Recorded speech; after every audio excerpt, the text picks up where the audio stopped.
जदि आपण पाखरे गोटे गैस सिलिंडर रही जेकोसी कंपानी रे गोटे गैस सिलिंडर रही इंडियन एसपी किंबा भारत गैस सिलिंडर रही ताहले आपण मानकू 1 जुलाई रु नियम अनुसार आउ गैस मिलबनी। तो क्यों हिताधिकारी मानकू गैस मिलबनी कहीं मिलबनी 1 जुलाई पाखरु कौन रही नुआ नियम। जदि आपण जड़े गैस उपभोक्ता ताहले आपण मानक पई ए खबरटी बहुत गुरुत्वपूर्ण रहिबो। सेथिपई आपण माने भिडियोटी को बिना स्किप रे शेष पर्यंत देखंतु जहा फल रे कौन रही 1 जुलाई पाखरु नुआ नियम। जो माने गैस व्यवहार करूचंती Indian gas HP Bharat gas जेकोसी गैस सिलिंडर आपण व्यवहार करंतु ना कहीं एही नियम आपण मानक पई रही जहा 1 जुलाई रु कार्यकारी हेबो। तो कौन से नियमटी रही प्रत्येक गैस उपभोक्ता माने जानिबा निहाती जरूरी। 1 जुलाई रु कहीं गैस सिलिंडर मिलबनी मु आपण मानकू एई वीडियो माध्यम रे प्रमाण सह देखैबी। सेथिपई आपण माने वीडियोटी को बिना स्किप रे शेष पर्यंत देखंतु जहा फल रे आपण संपूर्ण तथ्य जानि पारिबे।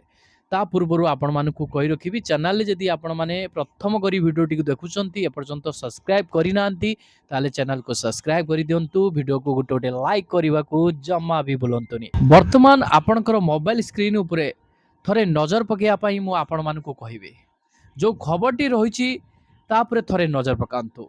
1 जुलाई रु नुआ नियम। 1 जुलाई रु एही लोकंकू मिलिबनी इंडियन एसपी और भारत गैस रो सिलिंडर। आसंतु संपूर्ण खबर विस्तार रूप से जानिबा।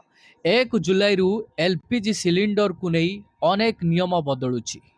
एही कारणरू पूर्वरु थिबा सेही ग्राहकंक कनेक्शन बंद होई पारे जो ग्राहकंक पाखरे पूर्वरु पीएनजी और एलपीजी कनेक्शन रही।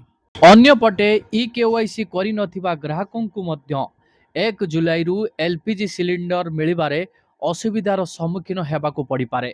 आसंतु जानिबा एलपीजी सिलिंडर सह थिबा क्यों क्यों नियम रे परिवर्तन हेबो। गत मासरे केंद्र सरकार एलपीजी अर्थात regulation of supply and distribution amendment under 2026 को बाध्यतामूलक लागू करथिले। एही नियम अनुसार जो व्यक्ति पाखरे पीएनजी कनेक्शन अछि तांकर Indian SP Bharat gas connection 30 दिन रे बंद होइजिवो। जदि ग्राहक निजे निजर एलपीजी कनेक्शन बंद कराई थांती तो तांको कूपन दिया जिवो जेउथिरे से भविष्यत रे आवश्यक हेले एलपीजी कनेक्शन नहीं पारिबे। मार्च मासरे सरकार कहिथिले जेउ स्थान रे पीएनजी रो इंफ्रास्ट्रक्चर अछि सेठारे सबु एलपीजी ग्राहकंकु 3 मास भितरे पीएनजी कनेक्शन नेबाकु हेबो। जदि से एमिति न करंती तो सेही स्थिति रे तांकर एलपीजी कनेक्शन बंद करि दिया जिवो। जदि आपणक अंचल रे पीएनजी कनेक्शन अछि तो जेते शीघ्र संभव एही सुविधार लाभ नियंतु। कहि रखुछु कि मार्च रे स्थिर करा जाइथिबा 3 मासर डेडलाइन जून 26 रे समाप्त होइजिवो। सरकार समस्त एलपीजी कनेक्शन धारकंक पाई ई केवाईसी जरूरी करि दैचंती।